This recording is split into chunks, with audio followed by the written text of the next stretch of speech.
काळा दिवस आज उगवला, विमानाचा अपघात झाला. अजित दादा साथ सोडून तुम्ही गेला. अजित दादा साथ सोडून तुम्ही गेला.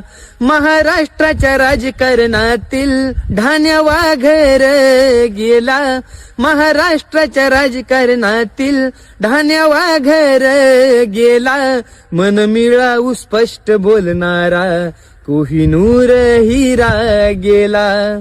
विश्वास बसेना मनाला, नियतीनं खेळ कसा केला. विश्वासच बसेना मनाला, नियतीनं खेळ कसा केला. भावपूर्ण श्रद्धांजली दादा तुम्हाला.